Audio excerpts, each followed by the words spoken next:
आज हम बात करने वाले एक ऐसे टॉपिक पर जिस टॉपिक पर बहुत से लोग बात करना चाहते हैं लेकिन बात कर नहीं पाते। फिर बात करते हैं तो उनकी कोई बात सुनता नहीं है। ऐसे वाकयात जो हर किसी के साथ हुए हैं, एटलीस्ट हर किसी के साथ नहीं हुए तो हर किसी के जानने वाले के साथ तो जरूर हुए हैं। जी हाँ, आज हमारा जो टॉपिक है वो है रूह, जिन्नात और काला जादू। ये बात सुनते ही लोग दो हिस्सों में बांट जाते हैं, एक जो इन पर यकीन रखते हैं और दूसरे जो इन पर यकीन नहीं रखते हैं। रूह, जिन्नात और काला जादू क्या है हकीकत, साइंस इसके बारे में क्या कहती है, चलिए इस पर बात करते हैं। क्या सच में जिन्नात, काला जादू, रूहें, चुड़ैलें इनका वजूद है या फिर ये सिर्फ हमारा जहन, माहौल या खौफ है? क्या कभी आपने भी अपने घर में कुछ हरकत, कुछ आवाजें या फिर कुछ साए महसूस किए हैं? अगर आपने भी ये मसा महसूस किया है या फिर आपने स्टोरियों में सुना है तो इसकी हकीकत जानना चाहते हैं तो वीडियो को एंड तक लाजमी देखिएगा, इसमें आपको वजाहत मिलेगी। तो सबसे पहले बात करते हैं साइंस की कि साइंस इसके बारे में क्या कहती है कि क्या सच में इस दुनिया में चुड़ैलें, रूहें, काला जादू इस तरह की चीजें एग्जिस्ट करती भी हैं या फिर नहीं। अगर साइंस की मानी जाए तो साइंस की तहकीक की रोशनी में कोई अभी तक ऐसा ठोस सबूत नहीं मिला, काबिल तकरार सबूत नहीं मिला जिससे ये साबित हो सके कि रूहें, जिन्नात, चुड़ैलें हमारी दुनिया में आजाद घूमते हैं, जैसा कि आप लोगों ने बहुत सी कहानियों में और मजहबी रवायात में सुना होगा। क्योंकि आप लोगों को पता है जो साइंस है, साइंस हमेशा से लॉजिक के साथ चलती है और लॉजिक वाली बात ही मानती है। साइंस की दलील यह है कि अगर कोई चीज रूह की तरह है जो कवानीन फिजिक्स की खिलाफ वर्जी करती है, मिसाल के तौर पर दीवारों से गुजरना, दिखाई ना देना, बगैर तवानाई की हरकत करना या फिर कुछ भी गायबाना सा अमल करना, इसे पूरी तरह से समझना या फिर इसको साइंस की रोशनी में हल करना यकीन के साथ कहना बहुत ज्यादा मुश्किल है। इसलिए साइंस जो है ना वो जिन्नात, चुड़ैलें और भूत वगैरह को मुकम्मली तौर पर मुस्तरद तो नहीं करती,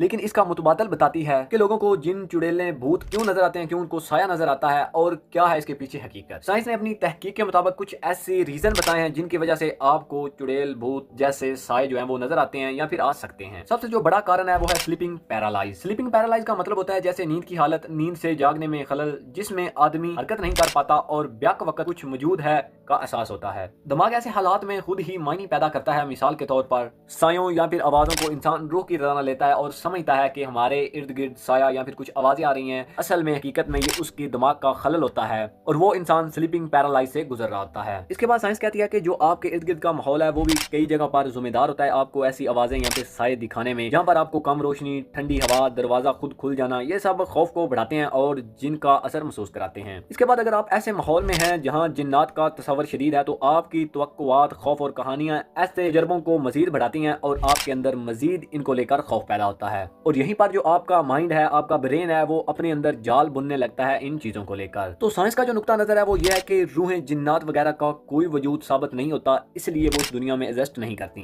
साइंस कहती है जो आपके साथ ऐसे अवामिल, ऐसे वाकयात पेश आते हैं, ये दरअसल आपका वहम होता है, खौफ होता है, आप किसी न किसी फोबिया से गुजर रहे होते हैं जिसके पीछे आपकी जिंदगी में कुछ हुआ वाकया, डिप्रेशन, एंजाइटी या फिर स्लीपिंग पैरालाइज जैसी चीजें आ सकती हैं। तो साइंस का नुक्ता नजर तो आपने जान लिया कि साइंस जिन्नात, चुड़ैलें और भूतों और काला जादू जैसी जो चीजें हैं या बातें हैं इन पर बिल्कुल भी यकीन नहीं रखता, लेकिन हमारी जो मजहबी रवायात हैं